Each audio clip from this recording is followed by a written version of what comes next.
2026 എങ്ങനെ ഒരു data scientist ആവും, എന്തൊക്കെ പഠിക്കണം, പഠനം എവിടെ നിന്ന് തുടങ്ങാൻ, അങ്ങനെ ഓരോ കാര്യങ്ങളും വളരെ ഡീറ്റെയിൽഡ് ആയിട്ട് നമുക്കൊന്ന് ഡിസ്കസ് ചെയ്യാം. സോ ഫസ്റ്റ് ഓഫ് ഓൾ, എന്താണ് 2026 ഡേറ്റ സയൻസ്, എന്താണ് അതിന്റെ മാത്രം പ്രത്യേകത? സോ പണ്ട് നമ്മൾ ഡേറ്റ ഉപയോഗിച്ച് എന്ത് സംഭവിച്ചു എന്ന് മാത്രമാണ് നോക്കിയിരുന്നത്. പക്ഷെ ഇപ്പം എഐയുടെ സഹായത്തോടെ ഭാവിയിൽ എന്ത് സംഭവിക്കുമെന്ന്, പിന്നെ എന്ത് ചെയ്യണം എന്നുള്ളതും നമുക്ക് ഡേറ്റ സയന്റിസ്റ്റ് കൊണ്ട് പ്രവചിക്കാൻ സാധിക്കും. ഫോർ എക്സാമ്പിൾ പറയുകയാണെന്നുണ്ടെങ്കിൽ, ChatGPT പോലെയുള്ള AI മോഡൽസ് എങ്ങനെയാണ് വർക്ക് ചെയ്യുന്നത്? ഇത് ഡേറ്റ സയൻസിന്റെയും ഡീപ് ലേണിംഗിന്റെയും ഒരു വലിയ ഉദാഹരണമാണ്. 2026 ഒരു ഡേറ്റ സയന്റിസ്റ്റ് ആവാൻ നമുക്ക് വെറും പൈത്തൺ മാത്രം പഠിച്ച പോലെ, അതിന്റെ കൂടെ AI ടൂൾസ് ഉപയോഗിക്കാനും അറിഞ്ഞിരിക്കണം എന്നുള്ളത് ഇമ്പോർട്ടന്റ് ആണ്. ഇനി ഇതിൽ എന്തൊക്കെ പഠിക്കണം എന്നുള്ളത് ഓരോ ഘട്ടം ഘട്ടമായിട്ട് നമുക്ക് ജസ്റ്റ് ഒന്ന് നോക്കാം. ഓക്കെ, അപ്പം ജസ്റ്റ് ഒന്ന് നോട്ട് ചെയ്ത് വെക്കാം. അപ്പൊ ഫസ്റ്റ് വൺ എന്ന് പറയുന്നത് ഒരു ഫൗണ്ടേഷൻ ആണ്. ഓക്കെ, അപ്പോൾ ഇതാണ് ഏറ്റവും ആദ്യത്തെ സ്റ്റെപ്പ്. അപ്പൊ നമ്മൾ ഇവിടെ കവർ ചെയ്യേണ്ടത് മാത്തമാറ്റിക്സും സ്റ്റാറ്റിസ്റ്റിക്സും ആണ്. മാത്തമാറ്റിക്സ് ആൻഡ് സ്റ്റാറ്റിസ്റ്റിക്സ് എന്ന് പറയുമ്പോൾ ഒരുപാട് എന്താ പറയുക, ഭയങ്കര കോംപ്ലക്സ് ആയിട്ടുള്ള കാൽക്കുലേഷൻസ് ഒന്നും ഉള്ളതല്ല. നമ്മൾ സ്കൂളിൽ പഠിച്ചിട്ടുള്ള അത്രയും കോംപ്ലക്സ് ആയിട്ടുള്ള മാത്തമാറ്റിക്സ് ഒന്നും നമുക്ക് ഇവിടെ ആവശ്യമില്ല. അപ്പൊ നമുക്ക് ഇമ്പോർട്ടന്റ് ആയിട്ട് വേണ്ടതൊന്ന് പ്രോബബിലിറ്റി, പിന്നെ ലീനിയർ ആൾജിബ്ര, സ്റ്റാറ്റിസ്റ്റിക്സ്, ഇതിന്റെ ഒക്കെ അടിസ്ഥാനമാണ് നമ്മൾ ഇവിടെ അറിഞ്ഞിരിക്കേണ്ടത് എന്ന് പറയുന്നത്. ഇനി ഡേറ്റ മനസ്സിലാക്കാൻ ഇത് ഭയങ്കര അത്യാവശ്യമാണ്. ഇനി രണ്ടാമത്തെ സ്റ്റെപ്പാണ് നമ്മുടെ പ്രോഗ്രാമിംഗ് സ്കിൽസ് എന്ന് പറയുന്നത്. അപ്പോൾ പൈത്തൺ ആണ് ഇതിനെ ഏറ്റവും ബെസ്റ്റ് ആയിട്ട് ഉപയോഗിക്കാൻ പറ്റുന്ന ഒരു പ്രോഗ്രാമിംഗ് ലാംഗ്വേജ്. ബിക്കോസ് അത് വളരെ സിമ്പിൾ ആണ്. മാത്രമല്ല ഡേറ്റ സയൻസിന് വേണ്ടിയിട്ടുള്ള ഒരുപാട് ലൈബ്രറീസ് ലൈക്ക് പാൻഡാസ്, നംപൈ, സൈക്കിറ്റ് ലേൺ, അങ്ങനെ ഒരുപാട് ലൈബ്രറീസ് ഇവിടെ അവൈലബിൾ ആണ്. അത് കൂടാതെ നമുക്ക് ഡേറ്റാ ബേസിനെ കുറിച്ചുള്ള ഒരു നോളജും കൂടെ വേണം. ഡേറ്റ എങ്ങനെയാണ് എടുക്കുക, അപ്പൊ അതിനായിട്ട് നമ്മൾ എന്ത് ചെയ്യണം? SQL നിർബന്ധമായിട്ടും അറിഞ്ഞിരിക്കണം. That is structured query language എന്ന് പറയുന്നത്. മൂന്നാമത്തെ സ്റ്റെപ്പാണ് machine learning and AI. This is very very important. ഇവിടെയാണ് കളി മാറുന്നത്. കാരണം machine learning algorithms like regression and classification ഒക്കെ അത്രയും ഇമ്പോർട്ടന്റ് ആണ്. അപ്പം ഇതൊക്കെ നന്നായിട്ട് നമ്മൾ കവർ ചെയ്യേണ്ടതായിട്ടുണ്ട്.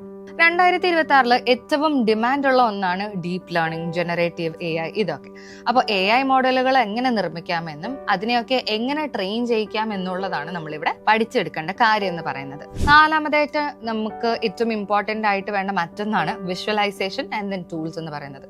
അതായത് നമ്മൾ കണ്ടുപിടിച്ച കാര്യങ്ങളൊക്കെ മറ്റുള്ളവർക്ക് മനസ്സിലാക്കി കൊടുക്കുന്ന രീതിയിൽ പ്രസന്റ് ചെയ്യാനായിട്ട് നമുക്ക് പവർ BI അല്ലെങ്കിൽ ടാബ്ലോ പോലുള്ള വിഷ്വലൈസേഷൻ ടൂൾസ് ഉപയോഗിക്കാൻ പറ്റും. ഓക്കെ, ഇനി ബിസിനസ് മീറ്റിങ്ങുകളിൽ ഇതൊക്കെ ഉപയോഗിക്കുന്നത് വളരെ ഹെൽപ്ഫുൾ ആയിരിക്കുകയും ചെയ്യും. അപ്പം ഇതുകൊണ്ട് വിഷ്വലൈസേഷൻ വളരെയധികം ഇമ്പോർട്ടന്റ് ആണ്. ഇതിന് വേണ്ടിയിട്ട് ഏതൊക്കെ ടൂൾസ്, അല്ലെങ്കിൽ ഒരു ഡേറ്റ സയന്റിസ്റ്റ് ആവണം എന്നുണ്ടെങ്കിൽ അതിനായിട്ട് നമ്മൾ ഉപയോഗിക്കേണ്ട ടൂൾസ്, 2026 ഒരു ഡേറ്റ സയന്റിസ്റ്റിന്റെ ടൂൾ കിറ്റിൽ ഉണ്ടായിരിക്കേണ്ട പ്രധാനമായിട്ടുള്ള ടൂൾസ് എന്ന് പറയുന്നത് ഒന്ന് പ്രോഗ്രാമിംഗ്. അത് നമ്മൾ കുറച്ചു മുമ്പ് പറഞ്ഞു. പൈത്തൺ എന്ന് പറയുന്ന ഒരു കാര്യം വളരെ മസ്റ്റ് ആണ് എന്നുള്ളത് അല്ലെ. രണ്ടാമത്തെ കാര്യം എന്ന് പറയുന്നത് MySQL ആണ്. MySQL അല്ലെങ്കിൽ SQL റിലേറ്റഡ് ആയിട്ടുള്ള കാര്യങ്ങളൊക്കെ പഠിക്കുക. PostgreSQL അതൊക്കെ പഠിക്കുക. ഓക്കെ, പിന്നെ വരുന്നത് വിഷ്വലൈസേഷന്റെ കേസിലൊക്കെ നമ്മൾ പറഞ്ഞു പവർ BI ഉപയോഗിക്കാം, ടാബ്ലോ ഉപയോഗിക്കാം. ഇതിന്റെ ഒരുപാട് ഓൾട്ടർനേറ്റീവ്സ് അവൈലബിൾ ആണ്. ലൈക്ക് ക്ലിക്ക് സെൻസ്, പിന്നെ ടാബ്ലോ എന്ന് പറയുന്നത് സെയിൽസ് ഫോഴ്സിന്റെ ആണ്. പിന്നെ ലുക്കർ സ്റ്റുഡിയോ ഉണ്ട്, ദാറ്റ് ഇസ് ഗൂഗിളിന്റെ ആണ്. പിന്നെ വരുന്നത് ക്ലൗഡ് കമ്പ്യൂട്ടിംഗ് ആണ്, AWS അല്ലെങ്കിൽ ഗൂഗിൾ ക്ലൗഡ്. സോ വലിയ വലിയ കമ്പനീസ് ഒക്കെ അവരുടെ ഡേറ്റ സൂക്ഷിക്കുന്നത് ഈ ക്ലൗഡ്സിലാണ്. പിന്നെ നമുക്ക് വേണ്ടത് AI ടൂൾസ് ആണ്, ലൈക്ക് ഹഗ്ഗിംഗ് ഫേസ്, പിന്നെ OpenAIയുടെ API. ഇതൊക്കെയാണ് ഇപ്പോഴത്തെ ട്രെൻഡ്സ് എന്ന് പറയുന്നത്. ഇനി സാലറി ആൻഡ് ജോബ് മാർക്കറ്റ്. അപ്പോൾ എല്ലാവർക്കും കേൾക്കാൻ ആഗ്രഹമുള്ള ഒരു കാര്യമാണ് ഈ പറയുന്ന സാലറി എന്ന് പറയുന്നത് അല്ലെ.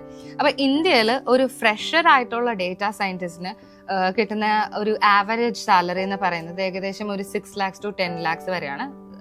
That's per annum. ഓക്കെ, ഇനി നിങ്ങൾക്ക് നല്ല സ്കില്ലും പ്രോജക്റ്റും ഒക്കെ ഉണ്ടെന്നുണ്ടെങ്കിൽ തുടക്കത്തിൽ തന്നെ ഒരു 12 lakhs മുകളിൽ പാക്കേജ് ലഭിക്കുന്നവരും ഉണ്ട്. And again that depends on the company size. Okay, പിന്നെ എക്സ്പീരിയൻസ് കൂടുന്നതനുസരിച്ച് 3-4 വർഷത്തിനുള്ളിൽ ഒരു 20 lakhs to 30 lakhs വരെ കിട്ടുന്ന വളരെ ഡിമാൻഡുള്ള ഒരു ജോലിയും കൂടിയാണത്. Okay, now how to get started. ഇതെല്ലാം പറയാൻ കൊള്ളാം, പക്ഷെ എവിടെ സ്റ്റാർട്ട് ചെയ്യും? ഓക്കെ, സോ അതിനായിട്ട് ഒരുപാട് റീസോഴ്സസ് നമ്മുടെ എന്താ പറയുക അവൈലബിൾ ആണ്, എല്ലാവിടെയും അവൈലബിൾ ആണ്. ഓക്കെ, ഇപ്പോൾ ഫസ്റ്റ് തുടങ്ങുമ്പോൾ പൈത്തണും മെഷീൻ ലേണിംഗും ഒക്കെ പഠിച്ച് സ്റ്റാർട്ട് ചെയ്യാം. ഓക്കെ, ആൻഡ് ദെൻ രണ്ടാമത് നമ്മൾ ചെയ്യേണ്ട കാര്യം എന്ന് പറയുന്നത് പ്രോജക്ട്സ് ആണ്. വെറുതെ തിയറി പഠിച്ചിട്ട് മാത്രം ഒരു കാര്യമില്ല. അവിടെ നമ്മൾ ഏറ്റവും കോൺസെൻട്രേറ്റ് ചെയ്യേണ്ടത് പ്രോജക്റ്റ് എന്ന് പറയുന്ന കാര്യം തന്നെയാണ്. ഫോർ എക്സാമ്പിൾ ഒരു സ്റ്റോക്ക് പ്രൈസ് പ്രഡിക്ഷൻ അല്ലെങ്കിൽ ഒരു മൂവി റെക്കമെൻഡേഷൻ സിസ്റ്റം, ഇതൊക്കെ നമുക്ക് സ്വന്തമായിട്ട് ചെയ്തു നോക്കാൻ പറ്റുന്ന ഒന്നാണ്. ഓക്കെ, അടുത്ത കാര്യം എന്ന് പറയുന്നത് ദാറ്റ് ഈസ് ദ പോർട്ട്ഫോളിയോ. നിങ്ങളുടെ പ്രോജക്റ്റുകൾ ഗിറ്റ്ഹബിൽ അപ്ലോഡ് ചെയ്യുക ആൻഡ് ദെൻ നമ്മുടെ ലിങ്ക്ഡ്ഇൻ എപ്പോഴും ആക്റ്റീവ് ആയിട്ട് വെക്കാം. ഓക്കെ, അപ്പോൾ ഡേറ്റാ സയൻസ് എന്നത് നാളത്തെ ജോലിയല്ല, ഇന്നത്തെ ആവശ്യമാണ് നമ്മുടെ. ഓക്കെ, അത് നമ്മൾ 2026 ഡേറ്റാ സയന്റിസ്റ്റ് ആവണമെന്നുണ്ടെങ്കിൽ അതിന്റെ പ്രിപ്പറേഷൻസ് ഇപ്പൊ തന്നെ സ്റ്റാർട്ട് ചെയ്യണം. ഓക്കെ, ബിക്കോസ് ഈ ഒരു ഫീൽഡിൽ ഭയങ്കര വൻ ഡിമാൻഡാണ് വന്നുകൊണ്ടിരിക്കുന്നത്. ഓക്കെ, അപ്പൊ അതുകൊണ്ട് നമ്മുടെ ആ ഒരു ലേണിംഗ് സ്ട്രാറ്റജി അല്ലെങ്കിൽ ആ ലേണിംഗ് മെത്തഡോളജി എന്ന് പറയുന്നത് നമ്മൾ ഇപ്പൊ തന്നെ സ്റ്റാർട്ട് ചെയ്യേണ്ട ഒന്നാണ്. അപ്പൊ നിങ്ങൾക്ക് ഈ ഒരു റോഡ് മാപ്പ് ഹെൽപ്ഫുൾ ആയി എന്ന് വിചാരിക്കുന്നു. ഇതെല്ലാം പഠിച്ചു തുടങ്ങുക. സോ ഇനി നിങ്ങൾക്ക് എന്തെങ്കിലും ഡൗട്ട്സ് ഉണ്ടെന്നുണ്ടെങ്കിൽ കമന്റ് ചെയ്യുക. ഈ വീഡിയോ ഇഷ്ടപ്പെട്ടാൽ ജസ്റ്റ് ഒന്ന് ഷെയർ ചെയ്യുക, ആൻഡ് ദെൻ ലൈക്ക് ചെയ്യുക, നമ്മുടെ ചാനൽ ഒന്ന് സബ്സ്ക്രൈബ് ചെയ്യുക. Thank you.